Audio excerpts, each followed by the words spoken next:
She showed up at my door in the middle of a storm, dripping wet, trembling, eyes wild with something between terror and hope. I hadn't seen Nora Bennett in 3 years. Last time, she was just my best friend's kid sister. Now she was standing in my doorway telling me she ran away from everything because of me. Because she'd been in love with me since she was 17. And I had about 10 seconds to decide if I was going to let her in or close the door on both our lives forever. If you want to know what happened next, if you want to see how a single choice on a rainy night can unravel everything you thought you knew, stick with me till the end. Hit that like button and drop a comment with your city so I can see how far this story travels. The knock came at 11:47 p.m. I knew the time because I just glanced at the microwave clock, wondering if I should reheat the coffee or just go to bed. My son Jamie had been asleep for 2 hours. The house was quiet except for the rain hammering the roof like it had a personal grudge. Then, 3 sharp knocks. Deliberate. Urgent. I wasn't expecting anyone. Nobody just showed up at my place unannounced, especially not this late. For a second I thought maybe it was a neighbor with an emergency, or worse, someone from the school about Jamie. My gut tightened as I crossed the living room. I opened the door. And there she was, Nora Bennett. Soaking wet, hair plastered to her face, a duffel bag slung over one shoulder, rain streaming off the fabric onto my porch. Her eyes locked on mine, wide and fierce, and filled with something I couldn't name right away. "Caleb," she said. Just my name, like it explained everything. For a moment I couldn't move, couldn't speak. My brain was trying to catch up. Nora, Ryan's little sister. The girl who used to sit on the couch doing homework while Ryan and I played video games in high school. The one who left for college 3 years ago and never came back. Except now she was here, at my door, in the middle of the night. "Nora?" I finally managed. "What the hell? Can I come in?" Her voice cracked on the last word. Not a question, really. More like a plea. I stepped aside without thinking. She walked past me, dripping water onto the hardwood, and I shut the door behind her. The sound of the rain muffled instantly, leaving just the sound of her breathing, fast, shallow, like she'd been running. "Are you hurt?" I asked, scanning her for injuries. "What happened? Is Ryan—" "Ryan doesn't know I'm here." That stopped me cold. "What do you mean he doesn't know? Nora, where have you been? Everyone's been—" I left. She dropped the duffel bag. It hit the floor with a wet thud. Her shoulders sagged, but her eyes stayed locked on mine. Defiant, terrified, determined. "I left everything," she said. "My apartment, my job, the life everyone expected me to live. I left all of it." I stared at her. My mind was racing, trying to piece together what the hell was happening. Nora had always been the golden child. Straight A's? Full scholarship. Last I heard, she was working some high-powered internship in the city, engaged to some guy Ryan couldn't stop bragging about.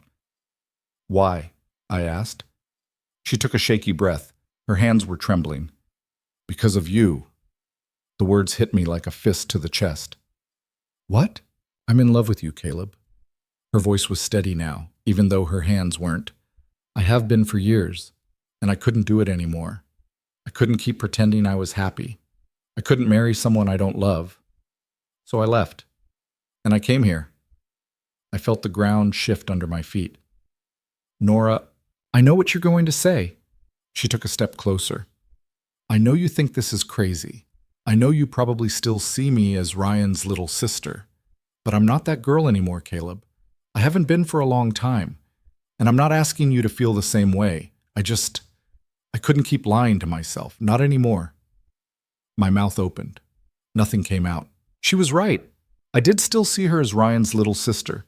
The kid who used to beg us to let her tag along. The one Ryan threatened to kill me over if I ever so much as looked at her the wrong way. But standing in front of me now wasn't a kid. She was a woman. Soaked to the bone, shaking, vulnerable, but fully, undeniably a woman. "I don't expect you to say anything right now," she said quietly. "I just needed you to know, and I needed somewhere to go. Even if it's just for tonight." I ran a hand through my hair, trying to think, trying to process. "Does anyone know you're here?" "No." "Does your fiancé know you left?" Her jaw tightened. Ex-fiancé. And yes, by now he does. "Jesus, Nora. I know." She looked down at the floor, water still dripping from her clothes.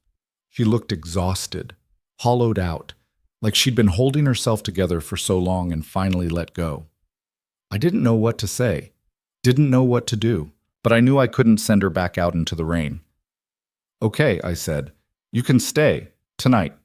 We'll figure out the rest tomorrow. Relief washed over her face. Thank you. Bathroom's down the hall. I'll get you a towel and some dry clothes. She nodded, picking up her bag and following me deeper into the house. I gave her an old t-shirt and a pair of sweatpants that were way too big for her. She disappeared into the bathroom, and I stood in the hallway, staring at the wall, trying to wrap my head around what just happened. Nora Bennett. In love with me. It didn't make sense. She was Ryan's sister, off limits, always had been. The rule was unspoken, but absolute. And even if it wasn't, she was too young, too smart, too everything. She had her whole life ahead of her, a future that didn't involve a 32-year-old single dad barely keeping his head above water. But she was here, and she'd looked me in the eye and told me she loved me. I heard the bathroom door open. She stepped out, barefoot, drowning in my clothes. Her hair was still damp, hanging loose around her shoulders. Without the rain and the panic, she looked softer, younger, but not like a kid. Thank you, she said again. Yeah, I cleared my throat. You hungry? Starving.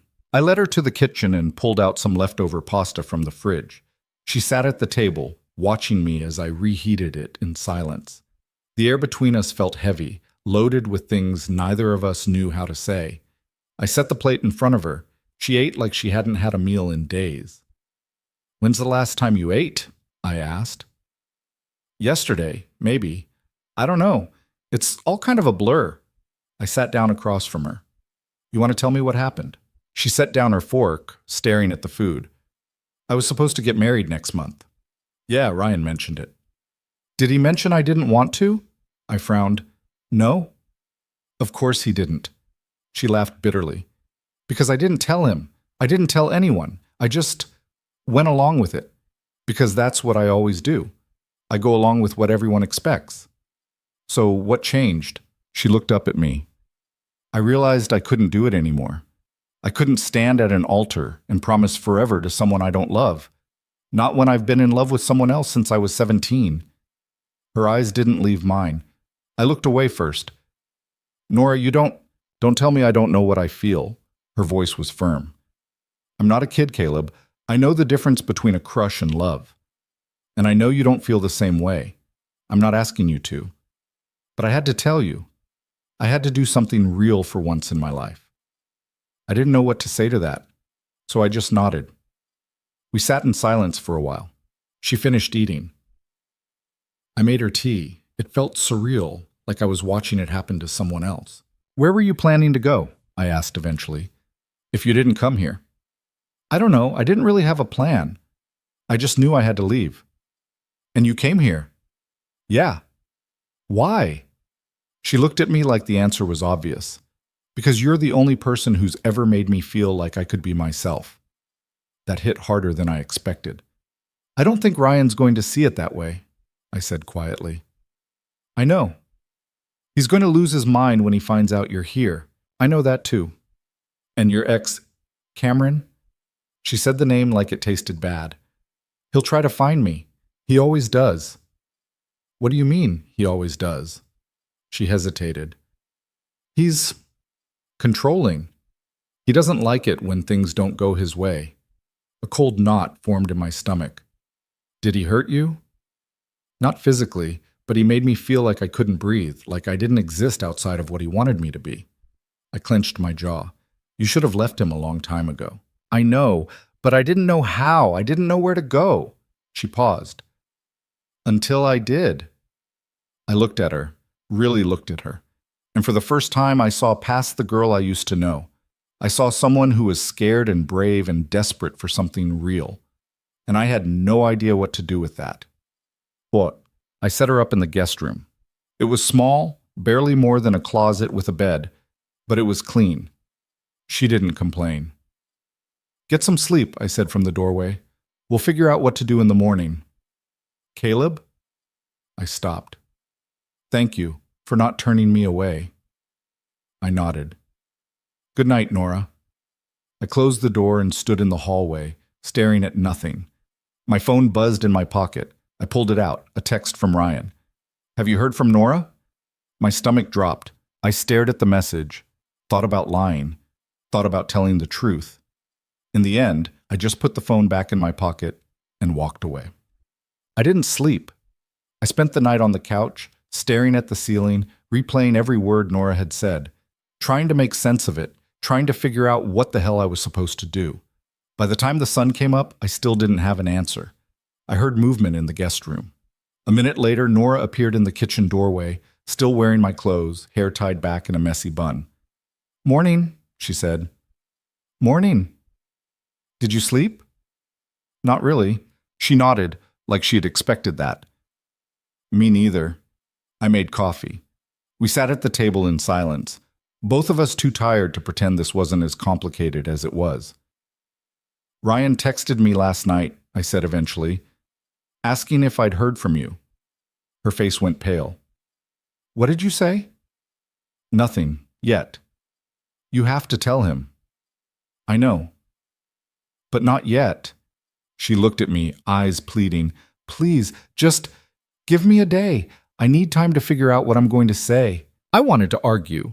Wanted to tell her this was a bad idea. That keeping secrets from Ryan was only going to make things worse. But I couldn't. One day, I said. She exhaled. Thank you. Butch. Jamie woke up around 7. I heard his footsteps padding down the hall, and a second later he appeared in the kitchen, rubbing his eyes. Morning, bud, I said. He stopped when he saw Nora. Who's that? Nora smiled. Hi, I'm Nora. I'm a friend of your dad's. Jamie looked at me, then back at her. Are you staying here? Just for a little while, I said. He shrugged, already losing interest. Can I have cereal? Yeah, go ahead. He climbed into his chair, and I poured him a bowl. Nora watched him with a soft expression, something almost wistful in her eyes. How old is he? She asked. 5. He's cute. He's a handful. Jamie looked up. What's a handful? You, I said. He grinned and went back to his cereal. Nora laughed. It was the first real laugh I'd heard from her since she showed up, and it made something in my chest loosen. Maybe this wouldn't be a complete disaster. After breakfast, I took Jamie to school. Nora stayed behind, and I couldn't help but feel nervous leaving her alone in my house. Not because I didn't trust her, but because I didn't know what she might do. Call someone. Leave. Change her mind. But when I got back, she was still there, sitting on the couch, staring at her phone. Everything okay? I asked. 17 missed calls, 32 texts. She looked up at me. From Cameron, my parents, and Ryan. What are they saying? Cameron's threatening to call the police. My parents think I've had a breakdown. And Ryan, she trailed off, her jaw tightening. Ryan's pissed. Did you respond? No. I sat down next to her. You're going to have to eventually. I know. She set the phone down. But not yet. I just need a little more time. Time for what? To breathe. I understood that. More than I wanted to admit. Okay, I said, but we can't avoid this forever. I know. She leaned back against the couch, closing her eyes. For a moment, she looked so young, so tired, so lost. And I realized something I didn't want to admit. I wanted to protect her. Not because she was Ryan's sister, not because I felt obligated, but because somewhere along the way, I'd started seeing her as more than that. The day passed quietly. Nora helped me clean the house, even though I told her she didn't have to. We didn't talk much, just moved around each other in a rhythm that felt oddly natural. When I picked Jamie up from school, he ran straight to her. Nora, guess what I did today? She crouched down to his level. What? I drew a dinosaur. Want to see? Absolutely. He dragged her over to the kitchen table, pulling out a crumpled piece of paper covered in crayon scribbles. Nora studied it like it was a masterpiece. That's incredible, she said. What kind of dinosaur is it? A T-Rex? See the teeth? Oh yeah, those are some serious teeth. Jamie beamed. I watched them from the doorway, something warm and unfamiliar spreading through my chest. This was dangerous. Not because Nora was here, not because she'd said she loved me, but because I was starting to like having her here. That night, after Jamie went to bed, Nora and I sat on the porch. The rain had stopped, leaving the air cool and damp. She wrapped herself in one of my jackets, pulling her knees up to her chest. "I didn't think I'd feel this calm," she said quietly. "What do you mean?" "I thought running away would feel chaotic, scary. But it doesn't. It feels right." I didn't know what to say to that. "Do you ever feel like your whole life is just you doing what other people expect?" she asked. "Every day." She looked at me. "Then why do you do it?" "Because I don't have a choice. I've got Jamie. I've got responsibilities." "But do you ever do anything just for you?" I thought about it. "No." "Why not?" "Because I can't afford to." She was quiet for a moment. Then she said, "Maybe that's why we both ended up so stuck." I looked at her. "What do you mean? You're stuck because you think you have to be. I was stuck because I thought I was supposed to be, but neither of us is actually living. We're just surviving." She was right, and I hated that she was right. "So what are you going to do?" I asked. "I don't know yet." She looked out at the street, the faint glow of streetlights reflecting in her eyes. "But for the first time in my life, I get to decide. And that's terrifying, but it's also kind of amazing." I couldn't argue with that. We sat in silence for a while longer, the night settling around us. And for the first time in years, I didn't feel quite so alone. The next morning, everything changed. I was making breakfast when my phone rang. I glanced at the screen. Ryan. My stomach sank. I looked at Nora. She was sitting at the table holding a cup of coffee, her face going pale as she saw the name on my screen. "Don't answer it," she said. "I have to." "Caleb," I answered. "Where the hell is she?" Ryan's voice was sharp, furious. "Ryan, don't lie to me, Caleb. I know she's there." My blood went cold. "How?" "Cameron tracked her phone. It pinged near your address. So I'm going to ask you one more time. Is my sister at your house?" I looked at Nora. Her eyes were wide, terrified. I could lie. I could tell Ryan he was wrong. Buy us more time. But I didn't. "Yeah," I said. "She's here." The line went silent. Then, "I'm on my way." He hung up. I lowered the phone, my heart pounding. Nora stood up, her hands shaking. "What did he say?" "He's coming." "Oh, God. It's going to be okay." "No, it's not." She started pacing. "You don't know what he's like when he's angry. He's going to lose it. He's going to think you—" "I don't care what he thinks." She stopped, looking at me. "I mean it," I said. "You came here because you needed help. I'm not going to throw you out just because Ryan's pissed. He's your best friend." "Yeah. And you're—" I stopped, the words catching in my throat. She stared at me. "You're here," I finished, "and I'm not sending you away." Tears welled up in her eyes. She didn't say anything, just nodded. 20 minutes later, a car screeched to a stop outside. Ryan stormed up the driveway. I opened the door before he could knock. He didn't say a word, just shoved past me into the house. "Where is she?" Nora stepped into the hallway. Ryan froze. "Nora." "Don't." Her voice was steady, but I could hear the tremor underneath. "Don't start. What the hell are you doing here?" His voice was shaking with anger. "Do you have any idea what you've put everyone through? Mom and Dad are losing their minds. Cameron's threatening to—" "I don't care what Cameron's doing. You left him at the altar." "I left him before the altar. There's a difference. That doesn't make it okay." "It makes it my choice." Ryan's jaw clenched. Then he turned to me. "And you." His voice dropped. Dangerous. "You knew she was here and you didn't tell me. She asked me not to." "So what? You're taking her side now?" "I'm not taking anyone's side. She needed help. I helped her." "She's my sister." "I know." "Then why the hell didn't you call me?" "Because she didn't want me to," I snapped. "Because for once in her life, she's trying to make her own decisions, and maybe you should let her." Ryan's face went red. "You don't get to tell me how to handle my family. And you don't get to control her. Control her? He laughed bitterly. I'm trying to protect her. From what? Nora's voice cut through. From living my own life? Ryan turned to her. You don't know what you're doing. Yes, I do. You think running away solves anything? I think staying would have destroyed me. That's dramatic. It's the truth. They stared at each other, the air crackling with tension. Then Ryan looked at me. She told you, didn't she? I frowned. Told me what? About her little crush. My stomach dropped. Nora's face went white. Ryan, that's why she's here, isn't it? He laughed, but there was no humor in it. She's been in love with you since high school, Caleb, and now she's run away from her life because she thinks you're going to save her. Stop it, Nora said. No. Ryan stepped closer to me. You need to hear this. She doesn't love you. She's obsessed with some fantasy version of you. And if you're smart, you'll send her home before this gets any worse.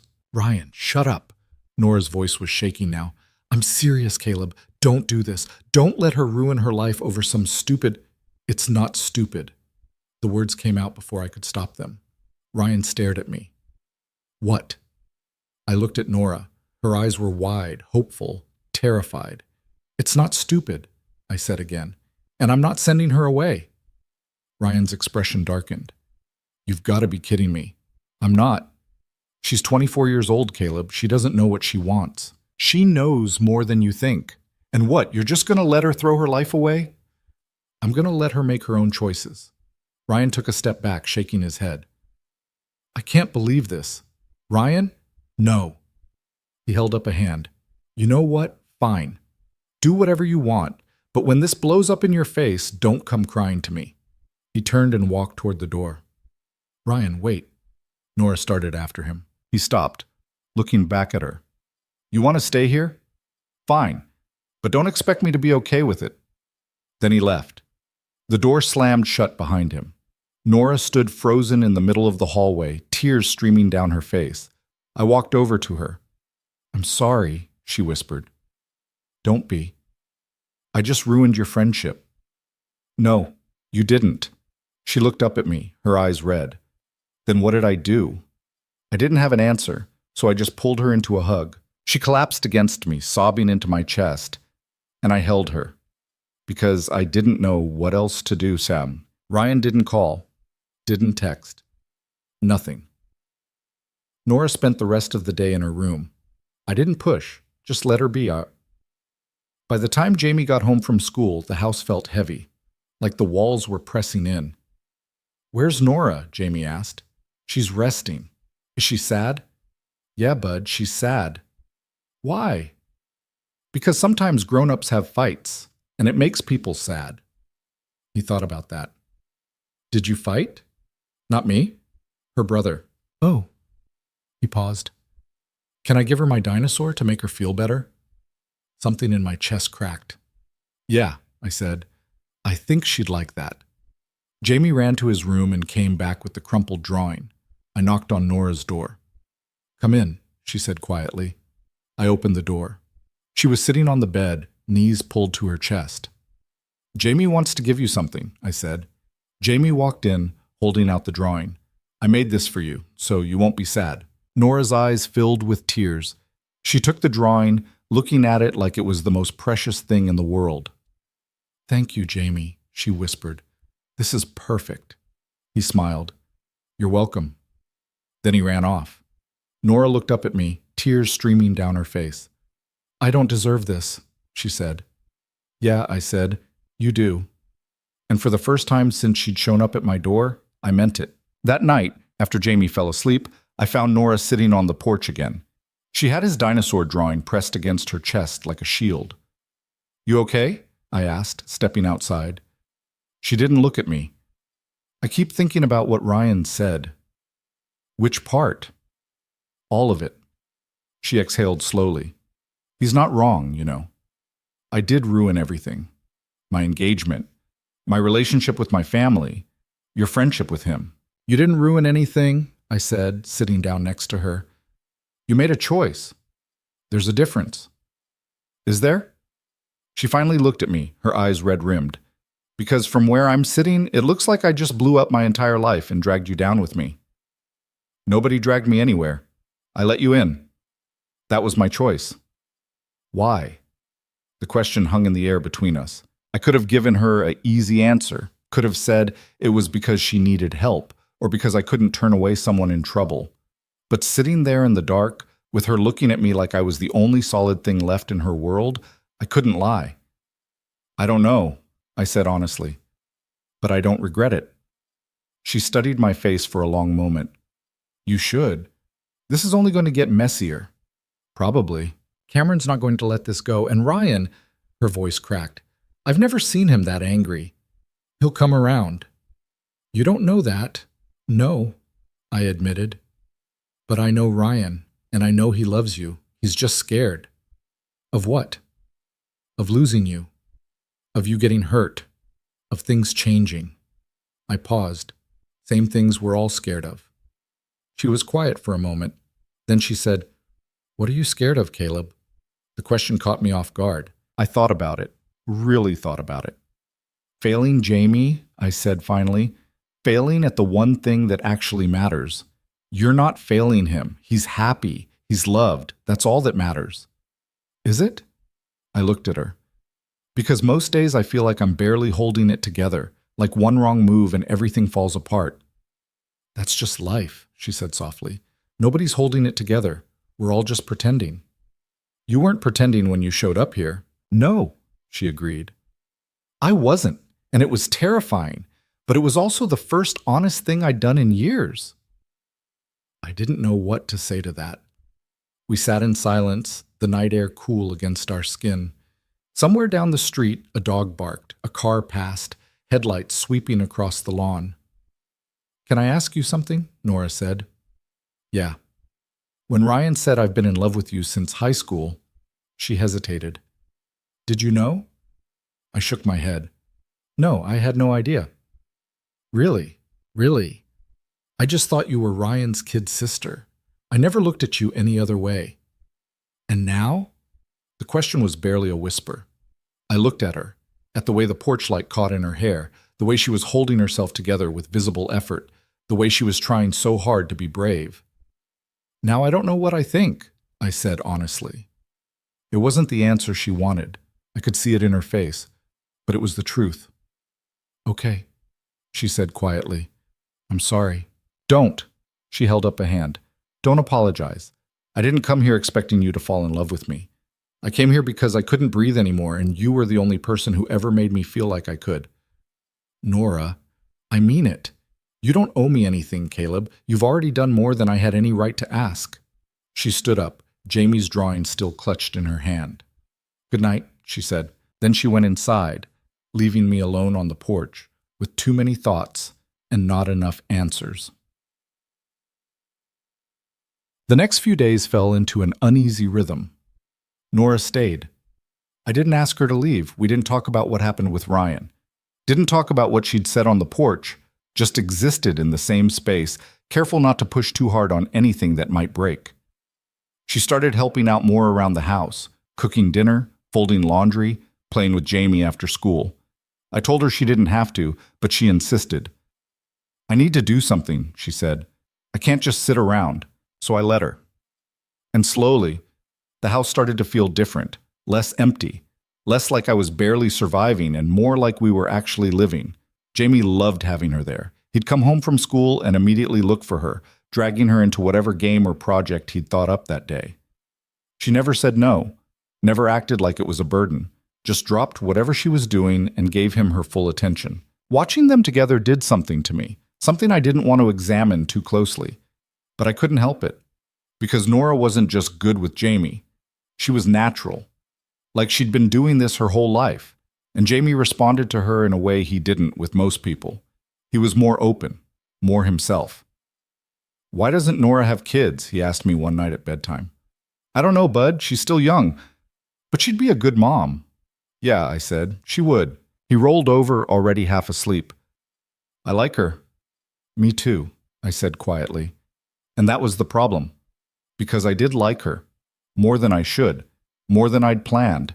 And I didn't know what to do about it. Well, On Thursday, Nora's phone rang.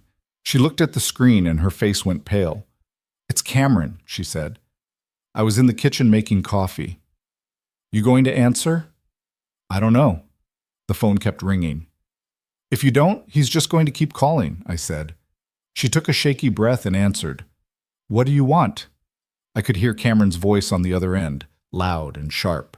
I couldn't make out the words, but the tone was clear. He was angry. "I'm not coming back," Nora said. "I told you that," more yelling. "It doesn't matter where I am. That's not your business anymore." A pause. Then Cameron said something that made Nora's entire body go rigid. "You don't get to threaten me," she said, her voice shaking. "We're done. I'm done. Leave me alone." She hung up. Her hands were trembling. "What did he say?" I asked. "He said if I don't come back by the end of the week, he's going to make sure I regret it." She looked at me, fear in her eyes. "He knows people, Caleb. He has connections. He could make my life hell if he wanted to." "He's bluffing. You don't know him." "Then we'll deal with it, together." She shook her head. "This isn't your problem." "You're staying in my house. That makes it my problem." "Caleb, I'm serious, Nora. You're not going back to him. I don't care what he says." She stared at me. "Why are you doing this?" "Because it's the right thing to do." "Is that the only reason?" The question hung between us. I didn't answer. She looked down at her phone, then set it on the counter. "I should leave, before this gets worse." "No." "Caleb, I said no." I stepped closer. "You came here because you needed somewhere safe. This is safe. You're staying. You don't understand what you're getting into." "Then explain it to me." She hesitated, then she said, "Cameron doesn't lose. Ever. If he wants something, he finds a way to get it. And right now he wants me back. Not because he loves me, but because I left him. And that makes him look weak. So let him look weak." "It's not that simple." "Why not?" "Because he'll come after you too. He'll find out I'm here and he'll make your life miserable. He'll dig into your past, find anything he can use against you.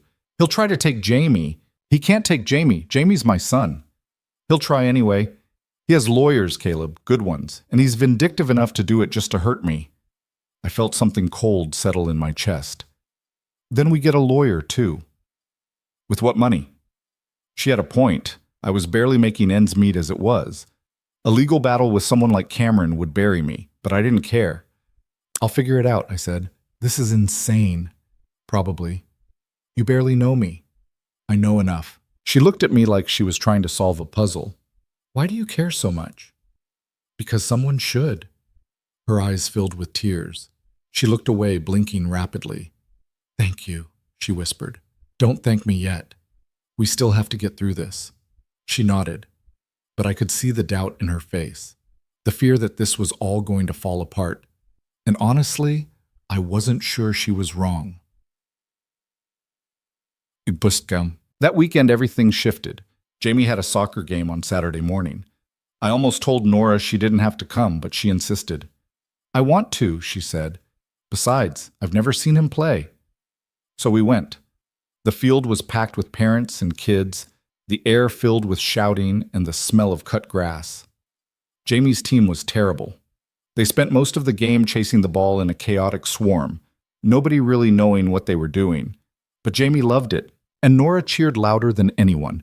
"Go, Jamie, you've got this," she yelled, cupping her hands around her mouth. I glanced at her, and she caught me looking. "What?" she said. "Nothing. You're just really into this." "Of course I am. He's trying so hard." Jamie didn't score, didn't even touch the ball much. But when the game ended, he ran straight to us, grinning ear to ear. "Did you see me?" he asked breathlessly. "We saw everything," Nora said, crouching down to his level. "You were amazing." "I didn't score." "So what? You ran your heart out. That's what matters." He beamed. Then he looked at me. "Can Nora come to all my games?" I hesitated. "If she wants to," I said. Jamie looked at Nora hopefully. "I'd love to," she said. And the way his face lit up made something in my chest tighten. After the game, we stopped for ice cream. Jamie got chocolate. Nora got strawberry. I got coffee because apparently I'm boring. We sat outside at a picnic table, the sun warm on our faces. "This is nice," Nora said quietly. "Yeah," I agreed. Jamie was focused entirely on his ice cream, oblivious to the way Nora and I kept glancing at each other. "Can I ask you something?" she said. "Sure." "What happened with Jamie's mom?" The question caught me off guard. Nobody asked about Sarah anymore. Most people knew better. "She left," I said simply. "When Jamie was a year old." "Why?"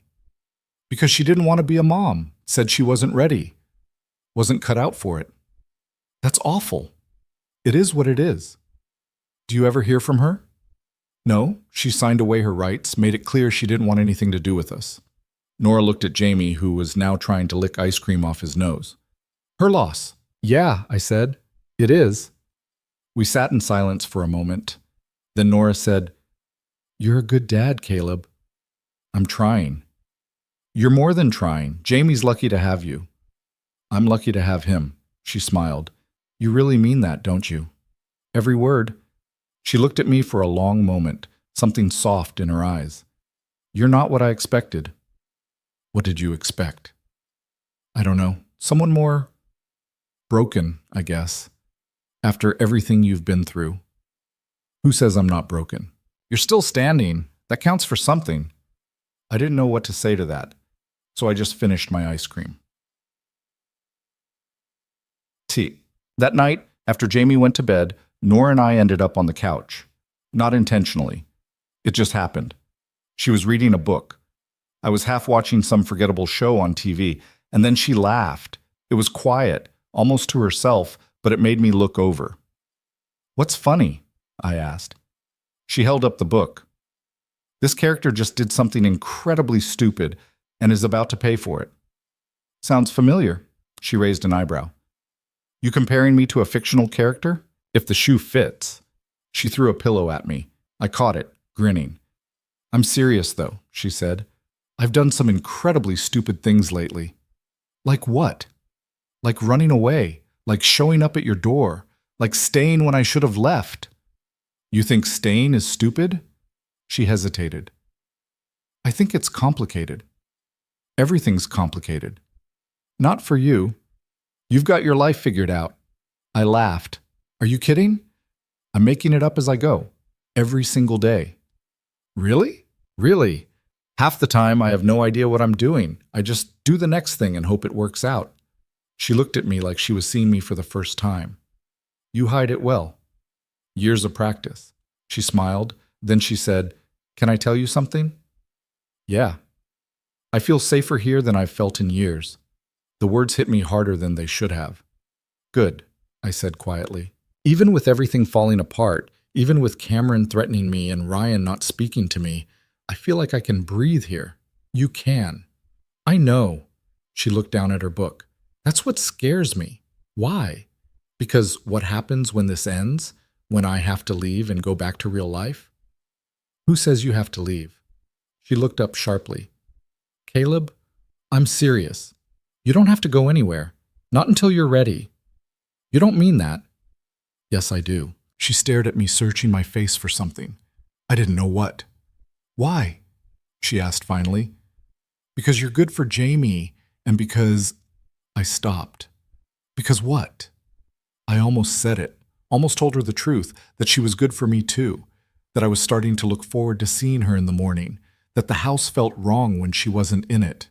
But I couldn't, because that would make this real. And real was dangerous. "Because you deserve a place where you can breathe," I said instead.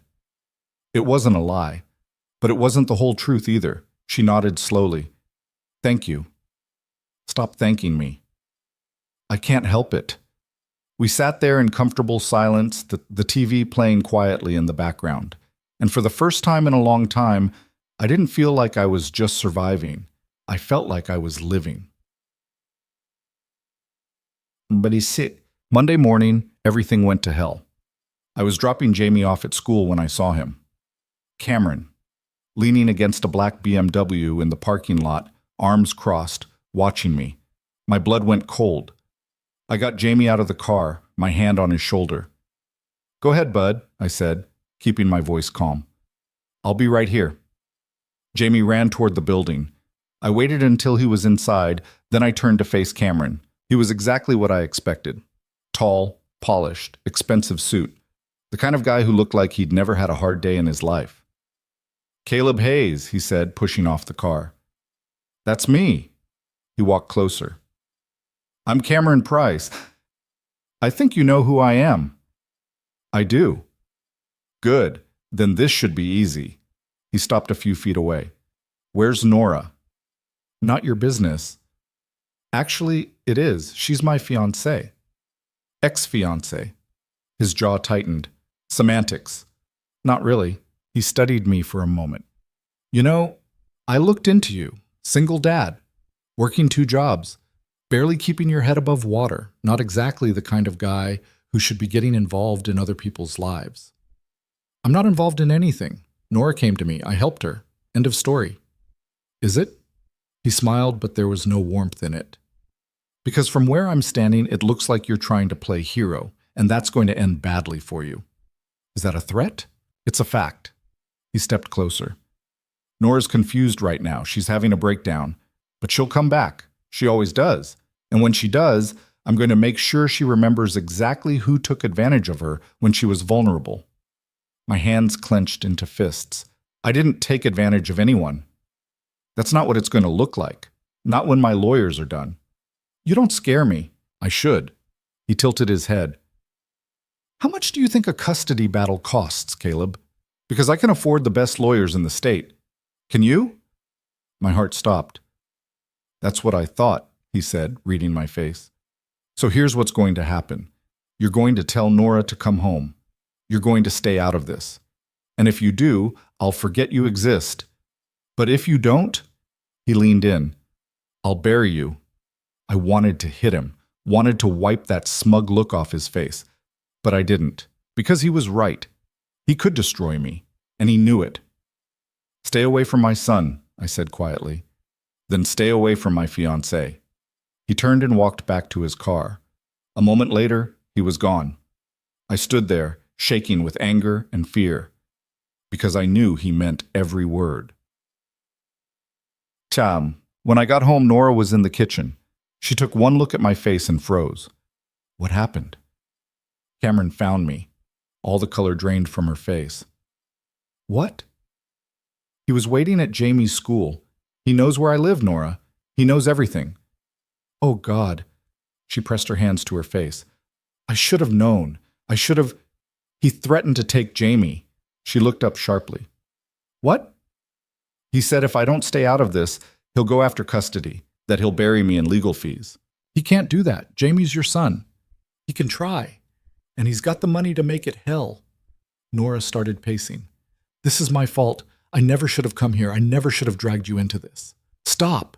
"I'm serious, Caleb. I'm going to leave. Right now. I'll go back to him. I'll fix this." "No. You don't understand. I said no." I crossed the room, grabbing her by the shoulders. "You're not going back to him. I don't care what he threatens. He'll ruin you." "Then he ruins me. But you're not going back." "Why?" She was crying now, her voice breaking. "Why are you doing this? Why do you care so much?" "Because I stopped. The words caught in my throat.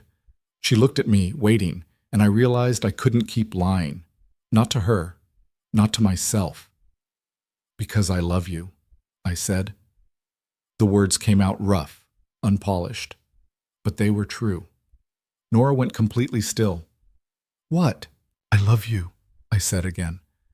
"I don't know when it happened. Maybe it's been happening since you showed up at my door, maybe longer, but I can't keep pretending I don't." Tears streamed down her face. "Caleb, you don't have to say anything. I'm not asking you to. I just need you to know that you're not alone in this, and I'm not letting you go back to someone who makes you feel like you can't breathe." She stared at me for a long moment, then she kissed me. It wasn't gentle, wasn't careful. It was desperate and raw and real. And when she pulled back, she was still crying. "I love you too," she whispered. "I've loved you for so long, I don't remember what it feels like not to." I pulled her close, holding her like she might disappear if I let go. "Then we'll figure this out," I said. "Together." She nodded against my chest. And for the first time since Cameron showed up, I felt like maybe we actually had a chance. But I knew it wouldn't be easy, because Cameron wasn't going to give up, and neither was Ryan, and the hardest part was still ahead. We stayed like that for a while, wrapped up in each other in the middle of the kitchen. Neither of us saying anything, just breathing, just holding on. When we finally pulled apart, Nora's eyes were red but clear. "What do we do now?" she asked. "We fight back," I said. "We don't let him win." "How? He has lawyers, money, connections, and we have the truth. That has to count for something." She didn't look convinced. "The truth doesn't always win, Caleb." "Then we make it win." She searched my face. "You're serious?" "Completely. This could destroy you, your job, your custody of Jamie, everything." "I know. And you're still willing to risk it?" "For you?" "Yes." She closed her eyes, fresh tears sliding down her cheeks. "I don't deserve this." "Stop saying that." "It's true." "No, it's not." I lifted her chin so she had to look at me. "You deserve someone who's going to stand up for you, who's going to fight for you, and that's what I'm doing." "Why?" "Because I love you. I already told you that." "I know, but—" She shook her head. "This is insane. We barely know each other." "I know enough." "Do you?" "Because a week ago you thought I was just Ryan's little sister. And now I know you're more than that. A lot more." She bit her lip. "What if this doesn't work? What if we lose everything and it turns out we're not even—" "Don't," I said. "Don't go there. We'll figure it out, one step at a time." She nodded slowly. "Okay, one step at a time. First step is we need to know what we're dealing with. Cameron made threats, but we need to know if he can actually follow through." "He can," Nora said quietly. "Trust me, if Cameron says he's going to do something, he does it. Then we get ahead of it. We talk to a lawyer. We figure out what our options are. With what money? I'll find it." "Caleb," I said, "I'll find it." I was more determined than I'd ever been about anything. "This isn't negotiable." She looked at me for a long moment, then nodded. "Okay." We spent the rest of the morning researching lawyers online. Most of them charged consultation fees we couldn't afford, but eventually we found one who offered a free initial meeting. I called and made an appointment for Wednesday. It wasn't much, but it was something. When I picked Jamie up from school that afternoon, he was quieter than usual. "You okay, bud?" I asked as we drove home. "Yeah." "You sure? You seem off." He was quiet for a moment. Then he said, "There was a man at school today. He was asking about you." My hands tightened on the steering wheel. "What kind of man?" "I don't know. He was in a fancy car. He asked if you were my dad." "What did you say?" I didn't say anything. My teacher told him to leave. Relief flooded through me. Good. That was the right thing to do. "Who was he?" "Nobody important." "Was he a bad man?" I hesitated. I didn't want to scare Jamie, but I also didn't want to lie to him. "He's someone who's causing some problems right now," I said carefully. "But it's nothing for you to worry about. I'm handling it." Jamie was quiet for a moment. Then he said, "Is it because of Nora?" "What makes you say that?" "I heard you talking this morning. You sounded upset. I thought we'd been quieter than that." "Apparently not." "Yeah," I admitted, "it's because of Nora, but it's complicated, bud. Adult stuff." "Is Nora in trouble?" "Sort of." "Are you going to help her?" "Yeah, I am." He thought about that. Then he said, "Good. I like her." Something in my chest loosened. "Me too." "Is she going to stay with us?" "I don't know yet. We're figuring it out." "I hope she does." "Yeah," I said quietly. "Me too." When we got home, Nora was pacing the living room, her phone pressed to her ear. She looked up when we walked in, her face pale. "I have to go," she said into the phone. Then she hung up. "Who was that?" I asked. "My mom." She sank onto the couch. "She's been calling all day." I finally answered. "What did she say?" "That I'm breaking her heart, that I'm being selfish, that I need to come home and fix things with Cameron before it's too late." "What did you tell her?" "That I'm not coming home, that I'm sorry, but I can't live the life she wants for me anymore." "How'd she take it?" "About as well as you'd expect." She hung up on me. I sat down next to her. Jamie climbed onto her other side, leaning against her shoulder. She wrapped an arm around him automatically. "I'm sorry," I said. "It's not your fault." "Still?" She looked down at Jamie. "How was school?" "Good," he said. "We learned about fractions." "Yeah? What's a fraction?"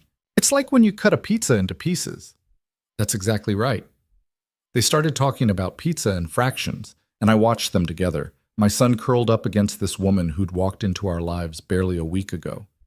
It should have felt strange, should have felt too fast, too much. But it didn't. It felt right. That night, after Jamie went to bed, Nora and I sat on the porch again.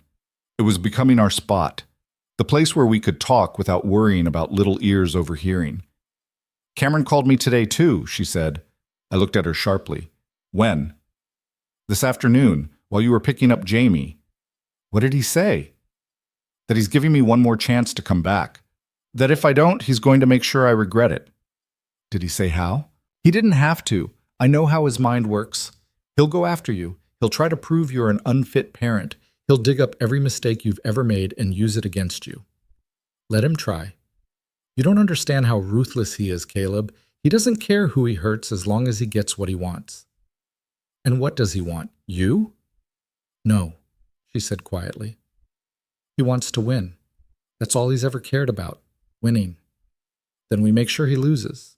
She looked at me. "You really think we can do that?" "I know we can." "How?" "Because we have something he doesn't." "What?" "The truth and each other." She smiled, but it didn't reach her eyes. "That sounds nice, but the truth doesn't pay for lawyers, and caring about each other doesn't stop him from destroying your life." "Maybe not, but it's a start." She leaned her head on my shoulder. "I'm scared." "Me too." "Really?" "Yeah. I'm terrified, but I'm not backing down." "Why not?" "Because some things are worth fighting for." She lifted her head, looking at me. "Is that what I am to you? Worth fighting for?" "Yes." She kissed me then, soft and slow and full of something that felt like hope. When she pulled back, she whispered, "I don't know what I did to deserve you. You didn't have to do anything. You just had to show up." The next morning, I woke up to my phone ringing. It was barely 6. I grabbed it, groggy and disoriented. Ryan's name flashed on the screen. I almost didn't answer, but I knew if I didn't, he'd just keep calling. "Hello? We need to talk." His voice was tight, controlled, angry. "Okay." "Not on the phone. In person." "When?" "Now. I'm outside." I sat up. "What?" "I'm parked across the street. Get out here." He hung up. I got dressed quickly and went outside. Sure enough, Ryan's truck was parked on the other side of the road. He was leaning against it, arms crossed. I walked over. "What are you doing here?" I asked. "Cameron called me yesterday," he said. "Told me some interesting things about you and my sister." My stomach dropped. "Ryan, is it true? Are you sleeping with her?" "No. Don't lie to me." "I'm not lying. We're not sleeping together." "But you want to." I didn't answer. "That's what I thought." He pushed off the truck. "What the hell are you thinking, Caleb? She's 24. She just left her fiancé. She's a mess right now, and you're taking advantage of that." "I'm not taking advantage of anyone." "Really? Because from where I'm standing, it looks like you saw an opportunity, and you took it." "That's not what happened." "Then what did happen? Explain it to me. Because right now, all I see is my best friend screwing around with my little sister while she's at her lowest point." "I love her," I said. Ryan went still. "What?" "I love her. That's what happened. She came here and I tried to keep my distance. I really did. But I can't. Because I'm in love with her. You've known her for a week. I've known her for years, Ryan. We both have. I just never saw her the way I do now. This is insane. Maybe. But it's the truth." He stared at me. "You're really doing this. You're really choosing her over me." "I'm not choosing anyone over anyone, but yeah, I'm with her, and I'm not apologizing for it. Even if it costs you everything?" "Even then."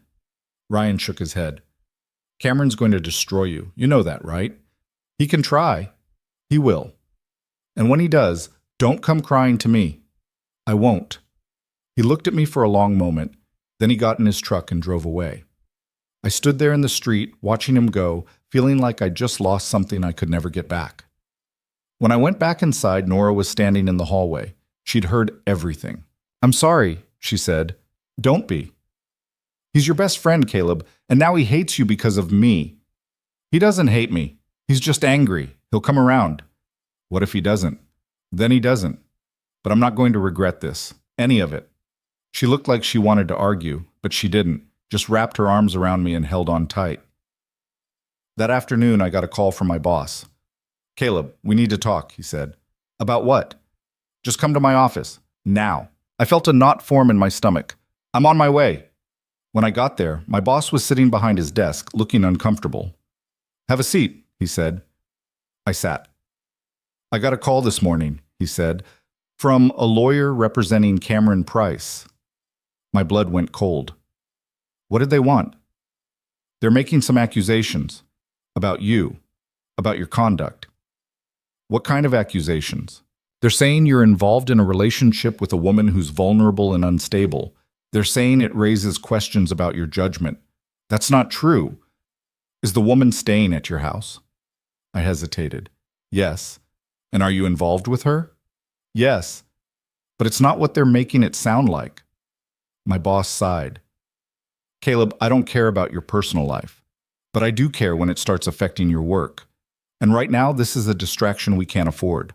"What are you saying?" "I'm saying you need to take some time off. Get this sorted out. And when you come back, we'll talk about your future here." "You're suspending me?" "I'm giving you leave, paid leave, for now." "For now?" He looked uncomfortable. "Look, I like you, Caleb. You're a good worker. But if this gets messy, if there's any kind of legal action, I can't have you here. You understand that, right?" I understood perfectly. Cameron was making good on his threats. "Yeah," I said. "I understand." I left the office feeling like the walls were closing in. When I got home, Nora took one look at my face and knew. "What happened?" I told her. She sank onto the couch, her face in her hands. "This is all my fault." "Stop saying that." "It's true. If I hadn't come here, if I hadn't dragged you into this, I'm glad you came here." "How can you say that? You just lost your job because of me." "I didn't lose it. I'm on leave. For now." "But you will lose it. And then what? How are you going to support Jamie?" "I'll figure it out." "With what? Hope? If that's what it takes." She looked at me like I was crazy. "You can't just hope your way through this, Caleb. This is real. This is your life." "I know that." "Then why are you still acting like this is going to work out?" "Because the alternative is giving up, and I'm not doing that." She stood up, pacing. "Maybe I should just go back to him, end this before it gets worse." "No." "Caleb." I said no.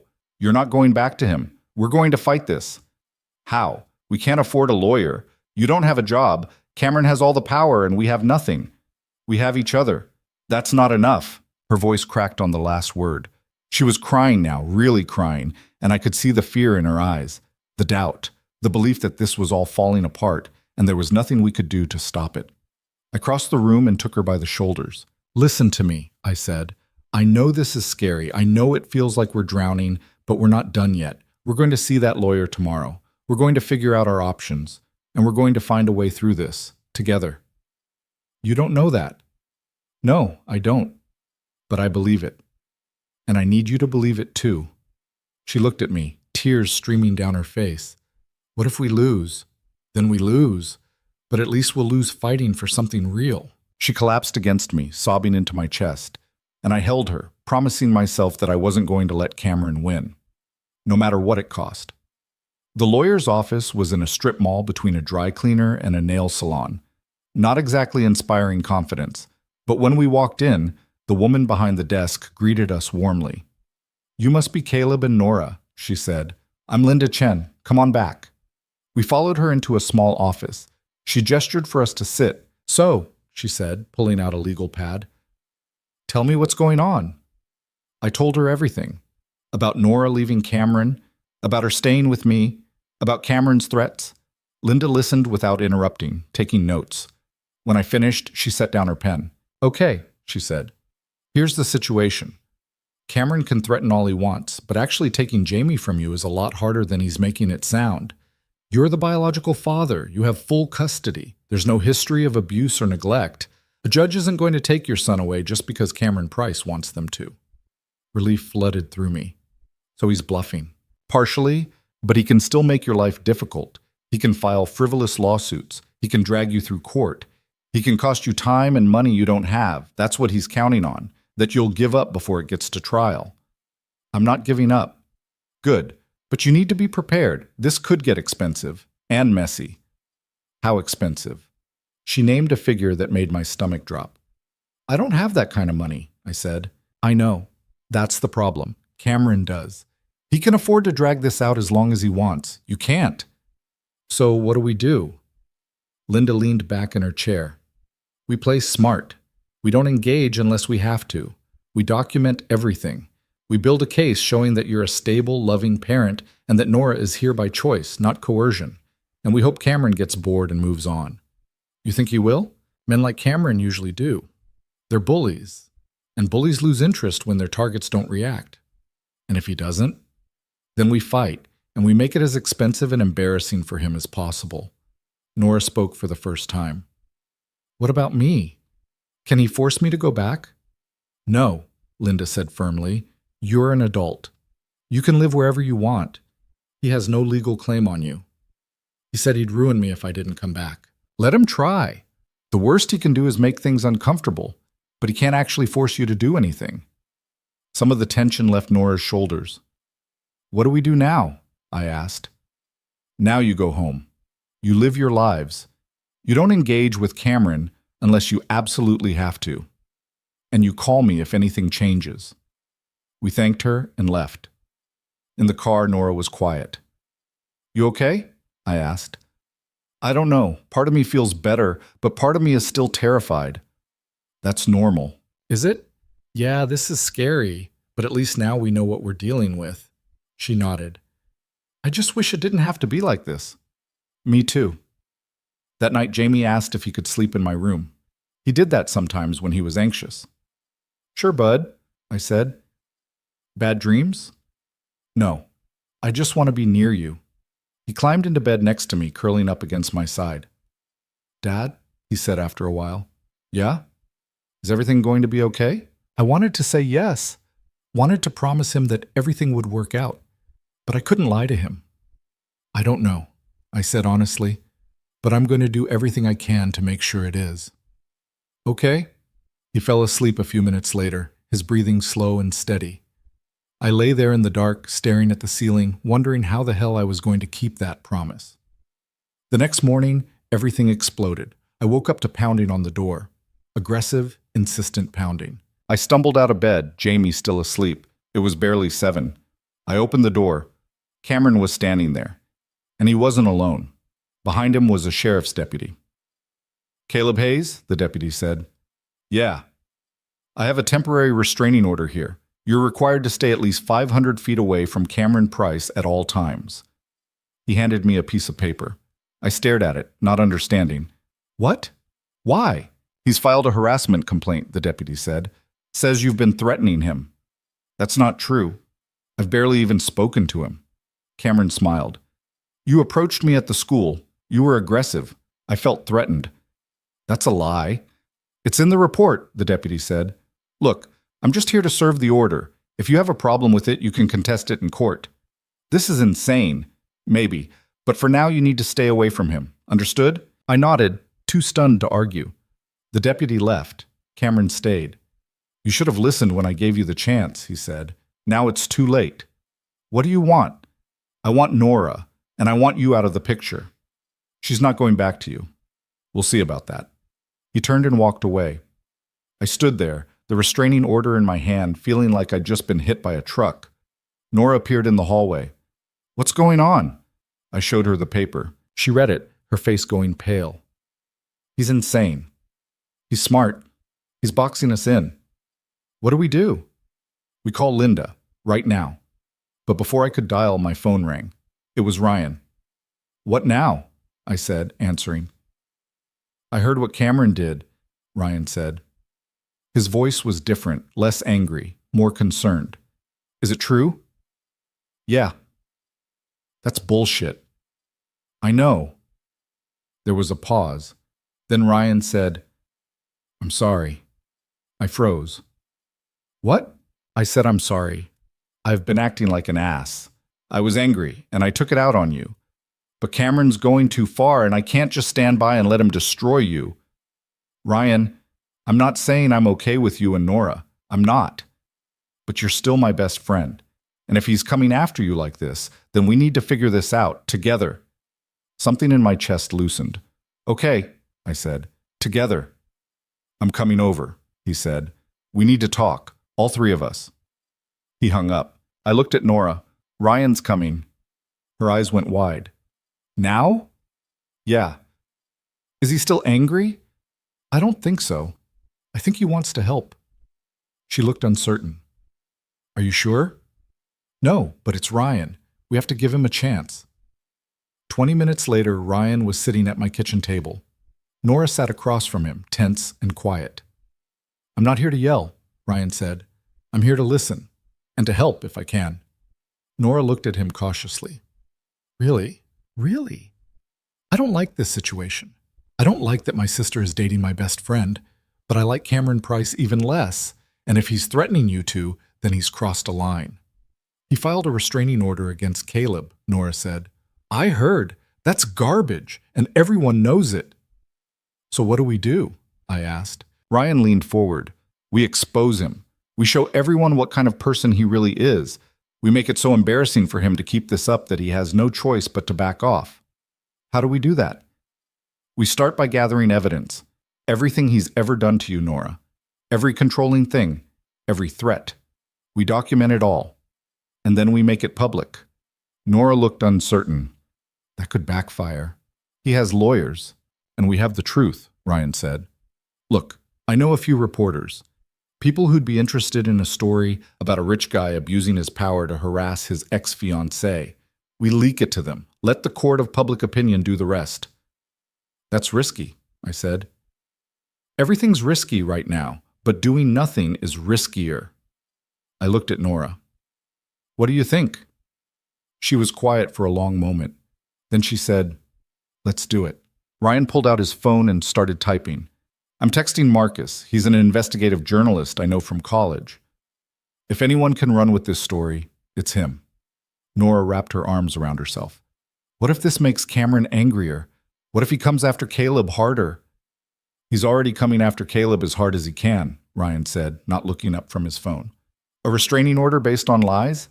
He's not holding back, so we don't either. I watched Ryan work, still trying to process that he was here, helping us. 24 hours ago, he'd been ready to write me off completely. Now he was strategizing our counterattack. Why the change of heart? I asked. He looked up. What? Yesterday you told me not to come crying to you when this blew up. Now you're here. Ryan set his phone down. I talked to Mom last night. She told me what Nora said to her on the phone, about not being able to breathe, about feeling like her whole life was someone else's script. He looked at his sister. And I realized I've been doing the same thing Cameron was doing, trying to control you, trying to tell you what your life should look like. Nora's eyes filled with tears. I'm sorry, Ryan said. I should have listened, should have asked what you wanted instead of assuming I knew better. You were just trying to protect me. Yeah, but from the wrong thing. I was so worried about you getting hurt that I didn't see you were already hurting, that the life everyone thought was perfect was actually suffocating you. She wiped her eyes. I wanted to tell you. So many times. But I didn't know how. I should have made it easier for you to talk to me. Instead, I made you feel like you had to run away in the middle of the night. He paused. That's on me. They looked at each other across the table, years of unspoken things passing between them. Then Nora stood up and hugged him. Ryan held her tight. I'm still not thrilled about you and Caleb, he said. But if he makes you happy, if he's what you want, then I'm not going to stand in the way. He does make me happy, she said quietly. For the first time in years, I feel like I can breathe. Ryan looked at me over her shoulder. You hurt her. I'll kill you. Fair enough, I said. His phone buzzed. He checked it. Marcus wants to meet. Today, if possible. Where? I asked. There's a coffee shop downtown, 2 o'clock work for you guys? Nora and I nodded. Good. I'll set it up. Ryan stood. In the meantime, write down everything. Every text Cameron sent you, Nora. Every time he tracked your phone or showed up somewhere unexpected. Every threat, every manipulation, everything. We need a timeline. Okay, Nora said. After Ryan left, Nora and I sat at the kitchen table with her laptop. She pulled up old text messages, emails, screenshots she'd saved. I watched as months of communication scrolled past. Most of it looked normal on the surface. But when you read between the lines, the pattern was clear. Where are you? You said you'd be home by 6. It's 6:15. I don't like you spending so much time with those friends. They're a bad influence. Cancel your plans Saturday. My mother wants us for dinner. You're overreacting. I'm just trying to help you make better decisions. Each message was small. Individually, they could be explained away. But together, they painted a picture of someone who needed to control everything. How long was it like this? I asked. From the beginning, Nora said quietly. I just didn't see it at first. He was so charming when we met, so attentive. I thought it was romantic that he wanted to spend all his time with me, that he had opinions about what I wore and who I hung out with. When did you realize it wasn't romantic? About 6 months in, I wanted to visit Ryan for his birthday. Cameron said he'd already planned a weekend trip for us, and I should just call Ryan instead. I said no, I was going to see my brother. And Cameron... She stopped. What did he do? He didn't yell. Just got really quiet. Told me I was being selfish, that he'd put all this effort into planning something special and I was throwing it in his face. Made me feel so guilty that I ended up canceling on Ryan. She looked at me. I should have left right then, but I didn't. I convinced myself I was being difficult. That compromise was part of relationships. That's not compromise, that's manipulation. I know that now. But when you're in it, when someone's telling you that you're the problem, it's hard to see clearly. I reached across the table and took her hand. You're out now. That's what matters. Am I? Because it feels like he's still controlling everything. He got you suspended from work. He filed a fake restraining order. He's threatening to take Jamie. I left him, but he's still running my life. Not for long, I said. We're about to change that. At 2 o'clock, we walked into the coffee shop. Ryan was already there, sitting at a corner table with a guy in his mid-30s. Glasses, rumpled jacket, notebook open in front of him. He looked exactly like what you'd picture if someone said, investigative journalist. Marcus, this is Caleb and Nora, Ryan said. Guys, this is Marcus Chen. We shook hands and sat down. Marcus didn't waste time with small talk. Ryan gave me the basics. Rich guy harassing his ex-fiancée and her new boyfriend. Is that accurate? Pretty much, I said. Tell me everything. Start from the beginning. Nora did. She told him about meeting Cameron, about the engagement, about how slowly the control had tightened until she couldn't see a way out. She told him about running, about showing up at my door, about Cameron's threats. Marcus took notes the entire time, occasionally asking questions. Did he ever physically hurt you? He asked. No, he was too smart for that. It was all emotional, psychological. Witnesses to any of this? My friends saw some of it, but I made excuses, defended him. I don't know if they'd be willing to go on record. What about the restraining order? You said it's based on false claims? Completely false, I said. I spoke to him once at my son's school. He approached me. I never threatened him. Any witnesses to that conversation? No, it was just the two of us in the parking lot. Marcus made another note. That's a problem. It's your word against his, and he's got money and lawyers. So what do we do? Ryan asked. We need more. We need something concrete that shows a pattern of behavior. Ideally, we need him to incriminate himself. How do we do that? Nora asked. Marcus leaned back. You talk to him with a recording device. Nora's face went pale. Absolutely not. Hear me out. He calls you all the time, right? Texts you. What if next time he does, you answer, you let him talk, you ask questions, and you record the whole thing? He's not stupid. He's not going to admit to anything illegal. He doesn't have to. We just need him to sound threatening, controlling, obsessive, something that backs up your story and contradicts his nice guy public image. This is a bad idea, I said. It's a calculated risk, Marcus corrected, But it's the fastest way to get leverage. Right now, he's controlling the narrative. This gives you a chance to flip the script. Nora looked at me. What do you think? I think it's dangerous. What if he figures out what you're doing? Then we don't get the recording, but we're not worse off than we are now. She was right. We weren't worse off. But the thought of her talking to Cameron, even on the phone, made my stomach turn. You don't have to do this, I said. Yes, I do. Because if I don't, he wins. And I'm done letting him win. Marcus pulled out his phone.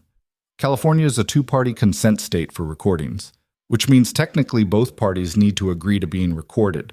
But there are exceptions for documenting harassment or threats. As long as you're recording for your own protection and not planning to distribute it publicly, you're in a gray area. A gray area isn't reassuring, I said. Nothing about this is reassuring, but it's the best option you've got. Nora took a deep breath. Okay, I'll do it. Not today, Marcus said. We need to prepare. I'll write up some questions you should try to work into the conversation. Things that might get him to reveal his mindset. You practice with them. And when you feel ready, you make the call. We spent the next hour planning. Marcus was thorough, professional. By the time we left, Nora had a list of questions and scenarios to practice. You sure about this? I asked her on the drive home. No, but I'm doing it anyway. That night we practiced. I played Cameron, reading from a script Marcus had provided. Nora asked questions, trying to sound natural. It was harder than it looked. You sound nervous, I said after the third run-through. I am nervous. He'll hear it. He'll know something's up. So what do I do? I don't know. Maybe just be honest. Tell him you're nervous. Use it. We tried again. This time, when Nora's voice shook, she didn't hide it. She leaned into it. Made it sound like she was struggling with her decision to leave, like she was conflicted. It worked better. That's good, I said.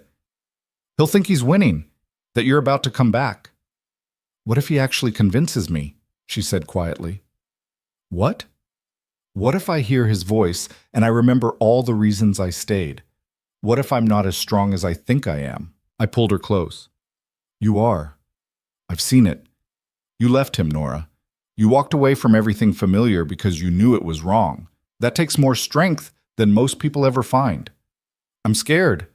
I know, but you're not alone. I'm right here. She nodded against my chest.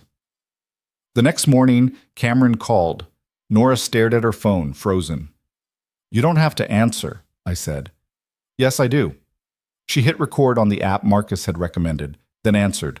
Hello, Nora? Cameron's voice was smooth, controlled. I've been trying to reach you. I know. I've been busy. Too busy to talk to me? We don't have anything to talk about. I disagree. I think we have a lot to talk about, like why you're throwing away everything we built together. We didn't build anything, Cameron. You built something, and I just lived in it. He laughed. Is that what he's telling you, your new boyfriend? This has nothing to do with Caleb. Really? Because from where I'm standing, it has everything to do with him. You were fine until he got in your head.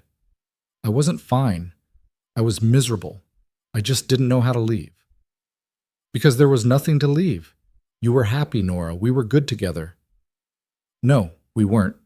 You controlled everything, what I wore, where I went, who I saw. That's not love, Cameron. I was protecting you. From what?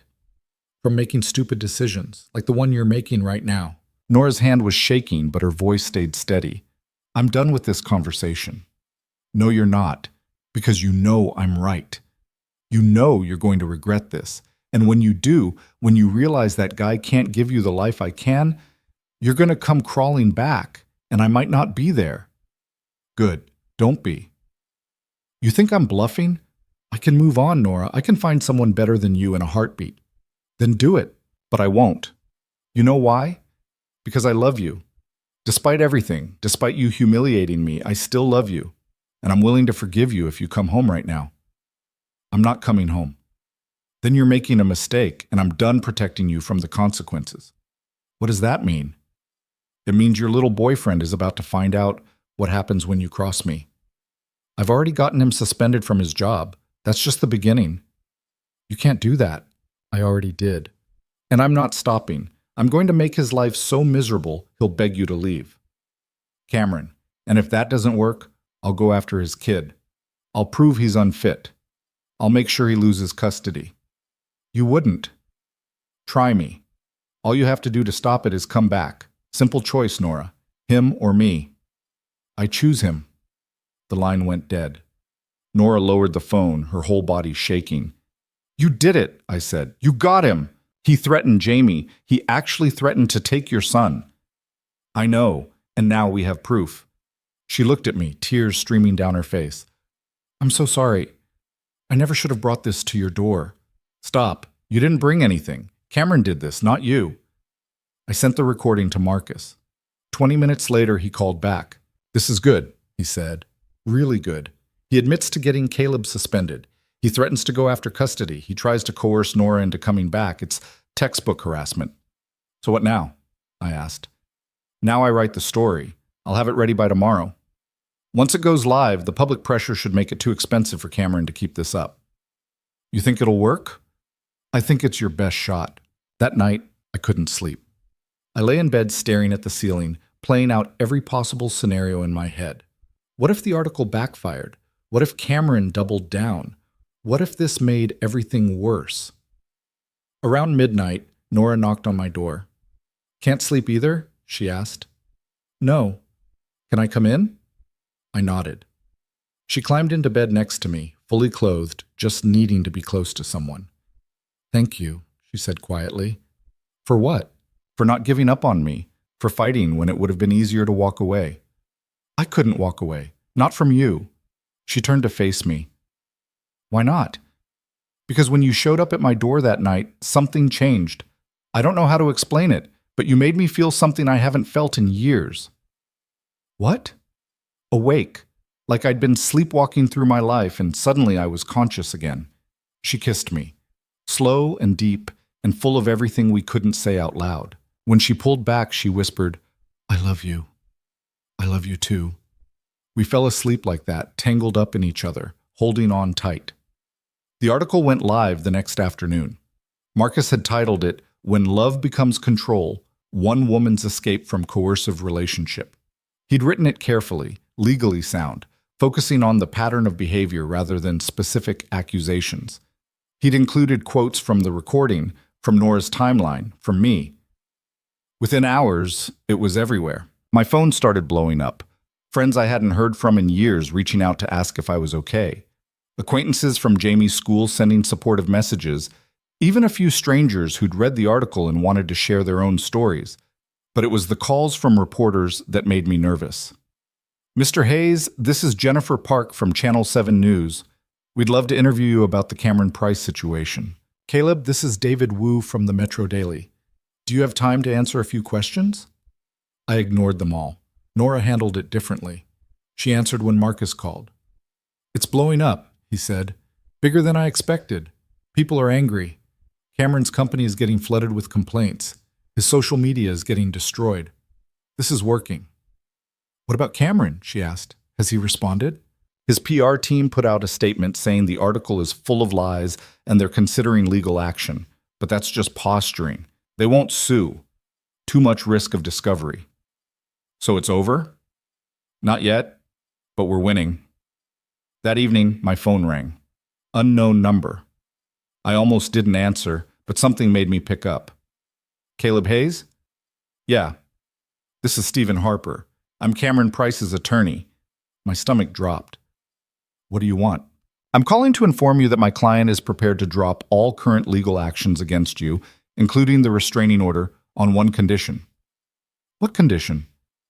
You and Nora Bennett issue a public statement retracting the claims made in today's article and apologizing for the damage to Mr. Price's reputation. Not happening. Mr. Hayes, you heard me. We're not retracting anything. Everything in that article is true. If you refuse, my client will have no choice but to pursue further legal action. That includes a defamation suit and a renewed effort to prove you're an unfit parent. Let him try. We have the recording. We have evidence. The only person who's going to look bad in court is Cameron. There was a pause. Then the lawyer said, You're making a mistake. Maybe, but it's my mistake to make. I hung up. Nora was watching me from the couch. What did they want? They want us to retract the article and apologize. And you said? No. She smiled. Actually smiled. Good. Over the next few days, the pressure kept building. More articles came out, picking up on Marcus's story. A women's advocacy group released a statement supporting Nora. Cameron's company issued another denial, but the damage was done. And then Ryan called. Mom wants to see you, he said. Both of us? I asked. Yeah, she says it's important. We drove to Ryan and Nora's childhood home that evening. Their mother answered the door. She looked older than I remembered, tired. Come in, she said. We sat in the living room. It was awkward, tense. Mrs. Bennett poured tea that nobody drank. I owe you an apology, she said finally, looking at Nora. When you called me, when you said you'd left Cameron, I didn't listen. I told you to go back, to fix it. I thought you were just having cold feet. Mom, let me finish. I was wrong. I read that article, I heard the recording, and I realized I'd been so focused on the wedding, on what I thought your life should look like, that I didn't see what was actually happening to you. Nora's eyes filled with tears. You tried to tell me, Mrs. Bennett continued, so many times, and I didn't hear you. I'm sorry. Nora crossed the room and hugged her mother. Mrs. Bennett looked at me over Nora's shoulder. Take care of her. I will, I said. Ryan says you're a good man, that you're good with your son. That's what matters. It wasn't quite a blessing, but it was close enough. That weekend, everything finally broke. Cameron's company put out a statement that he was taking a leave of absence to focus on personal matters. His Instagram went private. The restraining order was quietly withdrawn. Marcus called to tell us that his sources said Cameron had left the state. Where'd he go? I asked. No idea. But he's gone. At least for now. Nora exhaled like she'd been holding her breath for weeks. It's really over? Looks like it. That night we celebrated. Ryan came over with pizza. We sat around the living room, Jamie playing with his toys, the adults finally able to relax. I can't believe it worked, Nora said. I can, Ryan said. Guys like Cameron rely on people being too scared to fight back. Once you did, he had nothing. We had help, I said, looking at him. Couldn't have done it without you. Ryan shrugged. That's what family does. Nora smiled. Family. I like the sound of that. Later, after Ryan left and Jamie was in bed, Nora and I sat on the porch. What now? She asked. What do you mean? Cameron's gone. The crisis is over. What happens next? I don't know. What do you want to happen? She looked at me. I want to stay. Here, with you and Jamie, if you'll have me. Are you sure? I've never been more sure of anything. I pulled her close. Then stay. Just like that? Just like that. She rested her head on my shoulder. I should probably get a job. Find my own place eventually. Figure out what I'm actually doing with my life. You don't have to rush. Take your time. Figure out what you want. I already know what I want. Yeah? This, you, Jamie, a life that's actually mine. You've got it. We sat there in the quiet, the worst finally behind us, the future uncertain, but ours to build. And for the first time since she'd knocked on my door that rainy night, everything felt possible. 3 weeks later, I went back to work. My boss called me into his office on my first day back, looking uncomfortable. About what happened? He started. It's fine, I said. I understand why you had to put me on leave. Still, I should have asked more questions. Should have known Cameron Price was full of it. You were protecting the company. I get it. He nodded. Anyway, you're back. Full pay for the time you missed. And if you need anything, let me know. It wasn't an apology exactly, but it was close enough. Life started settling into a rhythm. Nora found a job at a bookstore downtown. It didn't pay much, but she loved it. She'd come home smelling like coffee and paper, talking about the customers she'd helped and the books she'd recommended. I forgot what it felt like to actually enjoy going to work, she said one night. What was it like before? I asked, suffocating. Cameron wanted me to work at his company, said it would be good for us to build something together, but really he just wanted to keep an eye on me all day. You never told him no? I tried, once. He said if I didn't want to work with him, maybe I shouldn't work at all. that he made enough for both of us. She shook her head. I should have seen it then. Should have run. You're here now. That's what matters. She smiled. Yeah, I am. Jamie had fully accepted Nora as part of our lives. He didn't ask when she was leaving anymore, just assumed she'd be there when he got home from school, helping with homework or playing whatever game he'd invented that day. One afternoon, I came home early and found them in the backyard. Jamie had set up an elaborate obstacle course using lawn chairs, hula hoops, and what looked like every pillow in the house. What's happening here? I asked. Nora's training for the Olympics, Jamie announced. The Olympics? He decided I need to be in better shape, Nora said, laughing as she crawled under a chair. So he designed a training program. Very thorough, I said. I'm a good coach, Jamie said seriously. I watched them together, something warm settling in my chest. This was what I'd been missing all these years. Not just someone to help with Jamie, but someone who genuinely wanted to be there, who showed up not out of obligation, but because she chose to. That night, after Jamie went to bed, Nora and I talked about the future for the first time in a real way. I've been thinking, she said, about getting my own place eventually. My stomach dropped. You want to leave?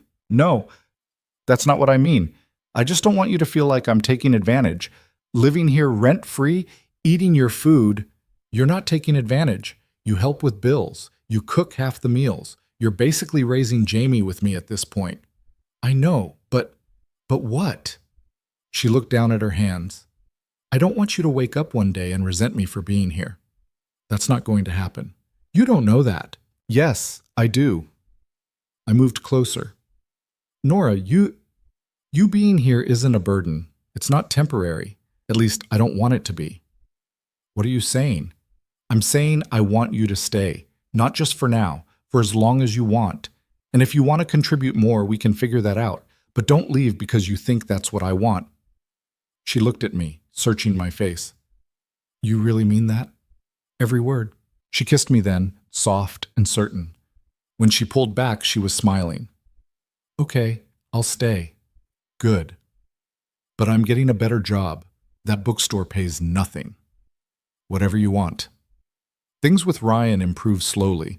He still wasn't completely comfortable with me and Nora together, but he was trying.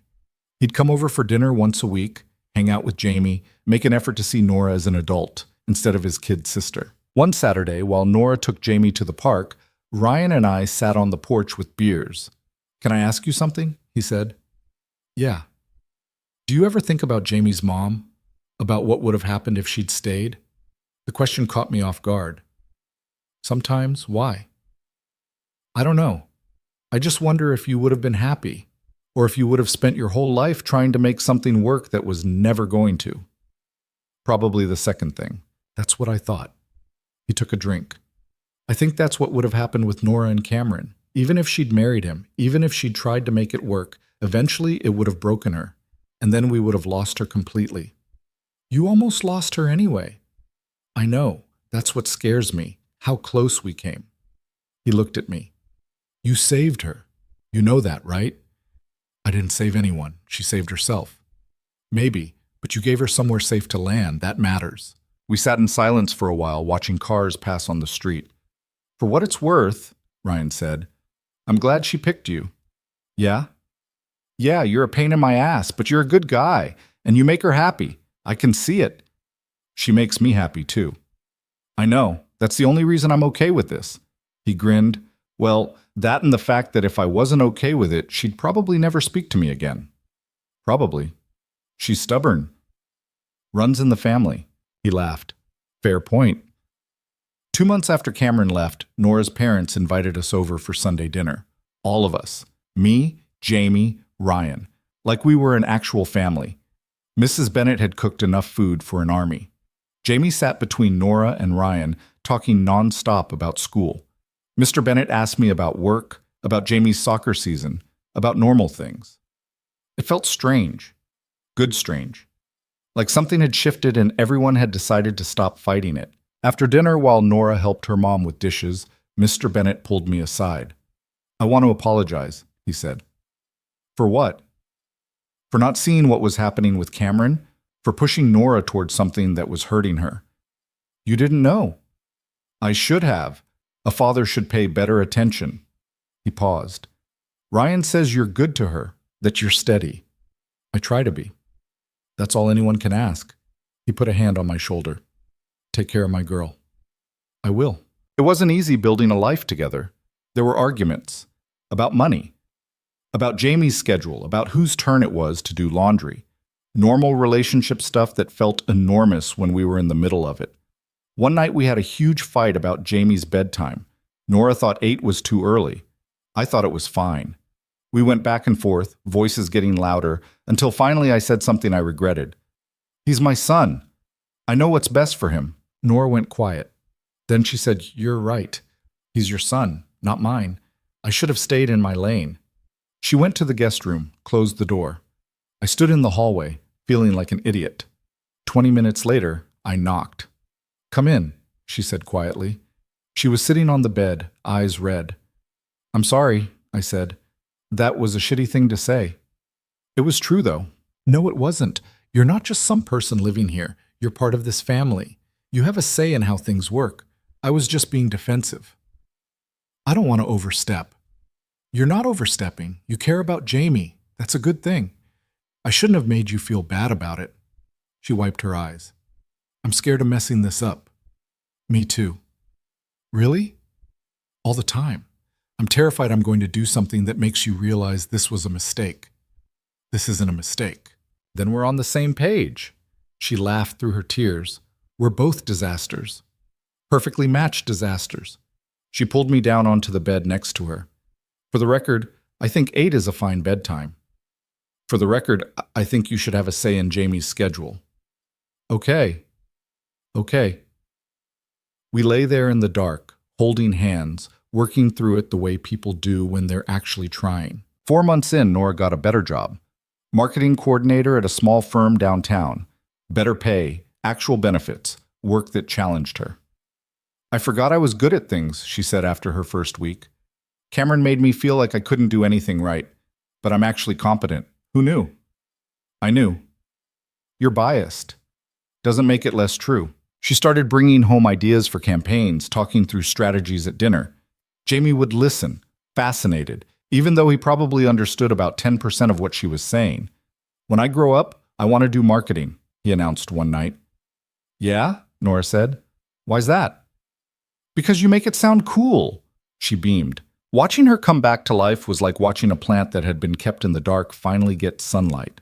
She smiled more, laughed easier, stopped looking over her shoulder every time her phone buzzed. Cameron never came back. According to Marcus, he'd moved to New York, started over somewhere his reputation hadn't been destroyed. We didn't talk about him much, just moved forward.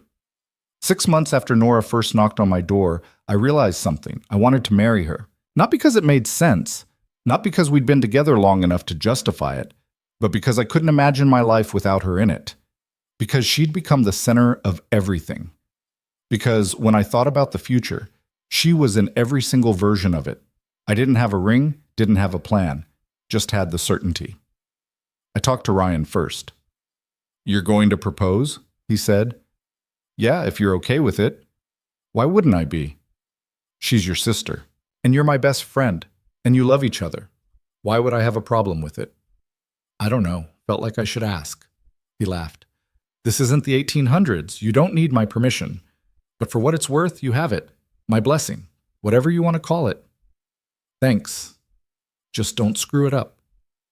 I'll try. I told Jamie next. We were sitting in his room, building with Legos. Bud, can I ask you something? Sure. How would you feel if Nora stayed with us forever?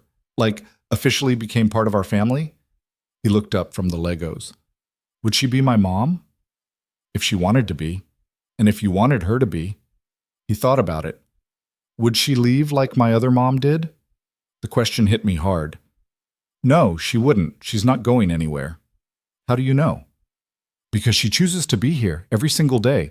She's not here because she has to be. She's here because she wants to be. Okay, he said. Then, yeah, I want her to stay. Yeah? Yeah, she's nice, and she's good at Legos. I laughed. Those are important qualities. The most important. I spent a week looking at rings. Everything was either too expensive or too generic. Nothing felt right. Then I remembered something. Years ago, my grandmother had given me her wedding ring before she died. Said to save it for someone special.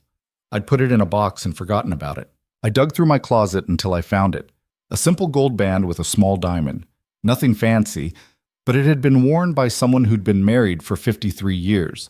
Someone who'd actually made it work. That felt right.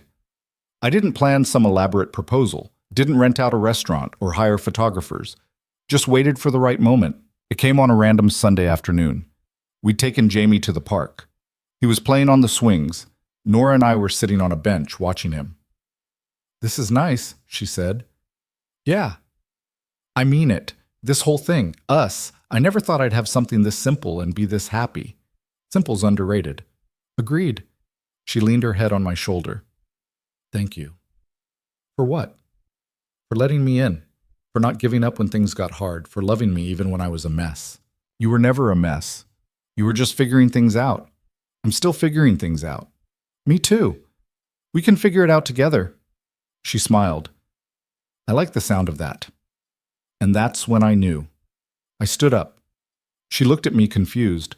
"What are you doing?" I pulled the ring out of my pocket, didn't get down on one knee, just held it out. "Marry me," I said.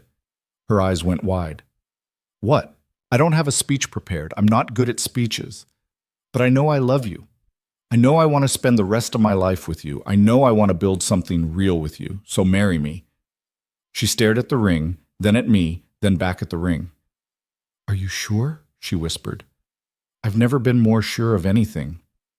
We've only been together 6 months. I don't care. People will say we're rushing. Let them. This is crazy. Probably, but that's never stopped us before." She laughed. Then she started crying. "Yes." "Yeah?" "Yes, of course, yes." I slid the ring onto her finger. It fit perfectly. Jamie ran over. "Why's Nora crying? Is she sad?" "No, Bud," I said. "She's happy." "Then why is she crying?" "Because sometimes when you're really happy, you cry." He looked skeptical, but shrugged. "Okay, can we get ice cream now?" "Absolutely." We got ice cream. We called Ryan and told him. We called Nora's parents. Everyone was happy, or at least pretended to be. That night, after Jamie went to bed, Nora and I sat on the porch. "I can't believe we're doing this," she said, looking at the ring. "Having second thoughts?" "No, just shocked that this is my life now. 6 months ago, I was engaged to someone who made me miserable. Now I'm engaged to someone who makes me feel alive." "How's that feel?" "Terrifying. Amazing. Right. All three at once?" "All three at once." She looked at me. "I meant what I said earlier. Thank you for everything." "You don't have to thank me." "Yes, I do. You could have turned me away that night. Could have told me to deal with my own problems. But you didn't. You let me in. You fought for me. You gave me somewhere safe to figure out who I actually am.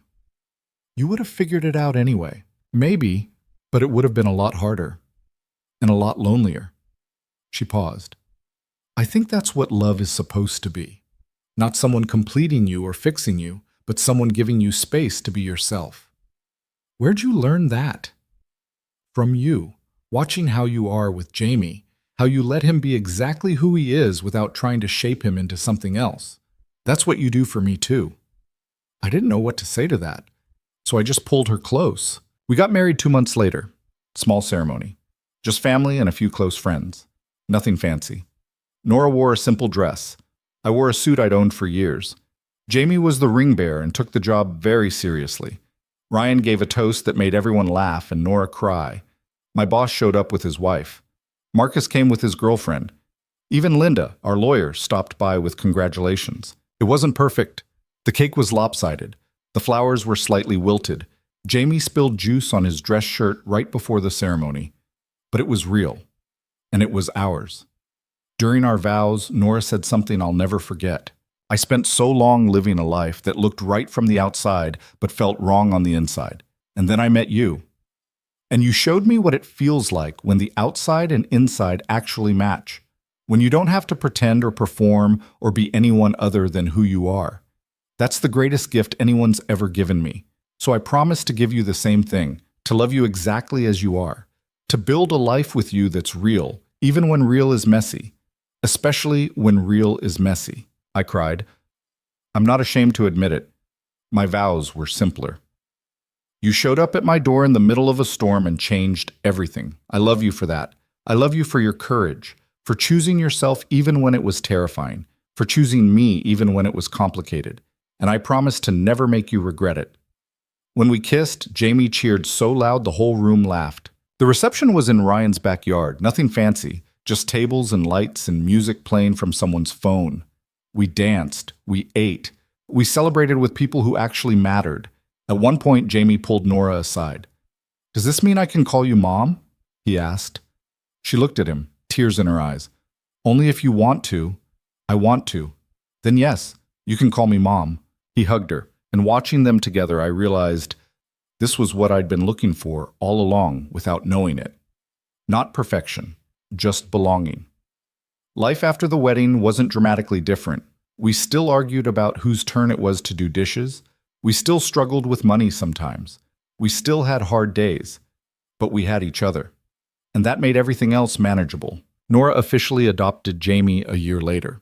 The legal process took months, but when it was finally done, when the judge declared her Jamie's legal mother, she cried so hard she could barely stand. "I never thought I'd have this," she said that night. "A family that actually feels like family." "Well, you do now."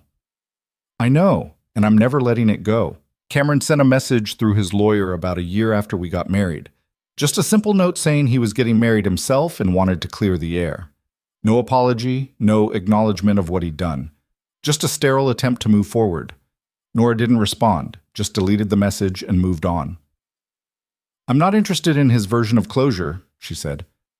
"I got my own closure when I walked away." Sometimes I think about that night.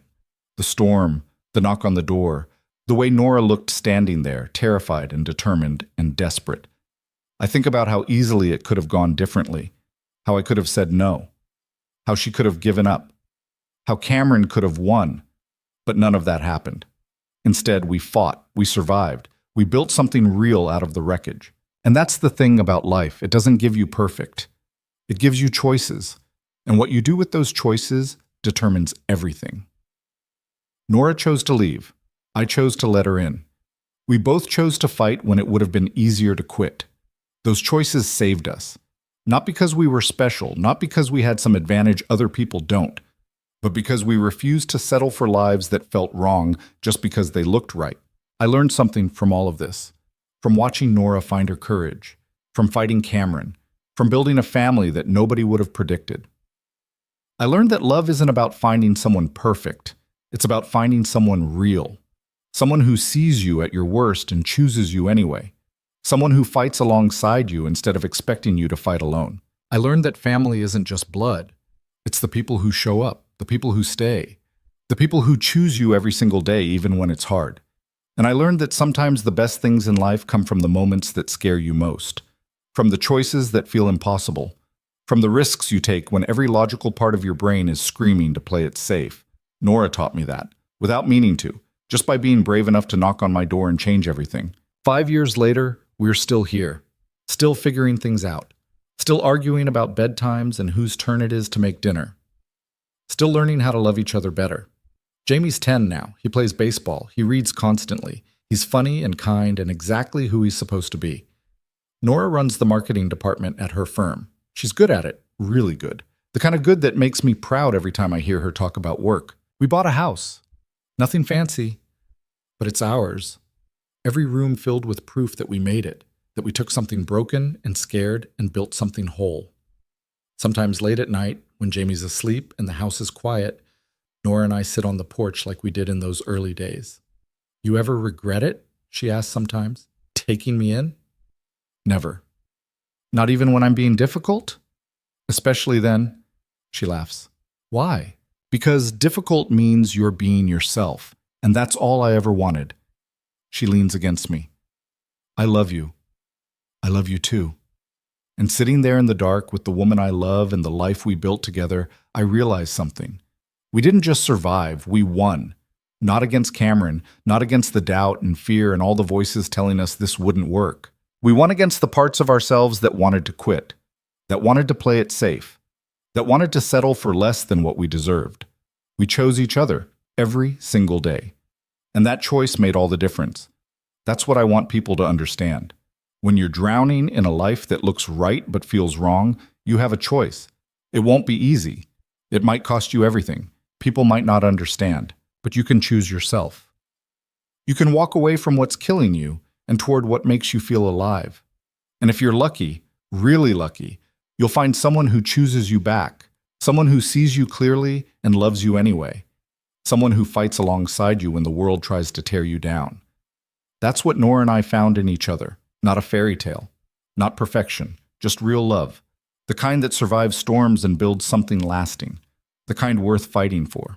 And when I look at our life now, at everything we've built from that one desperate choice on a rainy night, I know one thing for certain: we'd do it all again. Every hard moment, every fight, every terrifying leap into the unknown. Because this, right here, is exactly where we're supposed to be. Together.